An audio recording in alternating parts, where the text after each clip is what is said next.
আসসালামু আলাইকুম, welcome to Tanzina's recipe. আজ আমি আপনাদেরকে তৈরি করে দেখাবো ভিলেজ স্টাইলে কাঁঠালের বিচি ও চিংড়ি দিয়ে জিঙ্গে।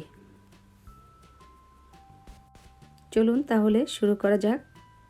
আমি প্রথমে জিঙ্গেগুলোকে ছিলে নেব।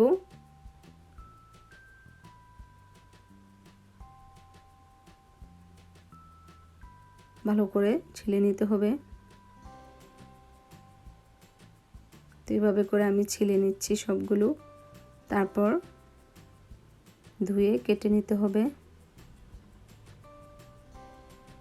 সবগুলো আমি ছিলে নিয়েছি, এখন এইভাবে করে কেটে নিচ্ছি।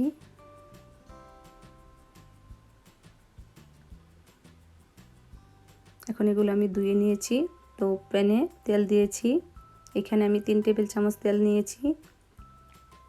তো এখন পেঁয়াজ দিয়ে দিলাম। এখানে আমি 2 টেবিল চামচ পেঁয়াজ নিয়েছি। তো পেঁয়াজটা দেওয়ার পরে একটু লবণ দিয়ে দিলাম, স্বাদ মতো যতটুকু পরিমাণ লবণ দিতে হবে অতটুকু দিয়েছি। তো এখন লবণটা দেওয়ার পরে 2 মিনিটের জন্য ঢাকনা দিয়ে ঢেকে রেখে দিলাম। তো এখন ফিরে এলাম। তো নেড়ে ছেড়ে তারপর আমি মশলাগুলো দিয়ে দিচ্ছি। হলুদ, ধনিয়া, মরিচ সবগুলো 1 টিস্পুন করে নিয়েছি। এখানে অন্য কোনো মশলা দিচ্ছি না, একদম সিম্পল রান্নাটা। তো এখন চিংড়ি মাছগুলো দিয়ে দিলাম। চিংড়ি মাছটা দেওয়ার পর একটু এপিট ওপিট উল্টিয়ে নেব আর চিংড়ি মাছটাকে একটু কষিয়ে নেব। তার জন্য একটু পানি দিতে হবে এখানে।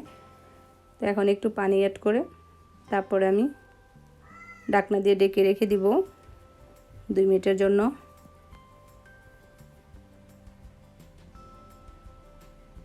তো মাছ চিংড়িটা যখন কষানো হবে তারপর এখানে আমি দিয়ে দিচ্ছি কাঁঠালের বিচি। আমি কাঁঠালের বিচিটাকে সিদ্ধ করে নিয়েছি। কাঁঠালের বিচি দেওয়ার পর দিয়ে দিচ্ছি জিঙ্গেগুলো ধুয়ে নিয়েছি সুন্দর করে। তো জিঙ্গে থেকে প্রচুর পরিমাণে পানি বের হয়, সেজন্য এখানে আর কোনো পানি অ্যাড করতেছি না। যদি পানি লাগে তাহলে আপনারা দিতে পারেন। তো এখন ঢাকনা দিয়ে ঢেকে রেখে দেবো মিডিয়াম আছে 8 মিনিটের জন্য। তো 8 মিনিট পরে ফিরে এলাম। এখন আবারও ধনিয়া পাতা আর কাঁচামরিচ ফালি করা এগুলো দিয়ে 5 মিনিটের জন্য ঢেকে রেখে দিব। 5 মিনিট পরে আমি পরিবেশন করে দেখাচ্ছি আপনাদেরকে। তৈরি হয়ে গেল কাঁঠালের বিচি ও চিংড়ি দিয়ে ভিলেজ স্টাইলের জিঙ্গে। আপনাদের যদি প্রণালীটি ভালো লাগে তাহলে আপনারাও ট্রাই করতে পারেন।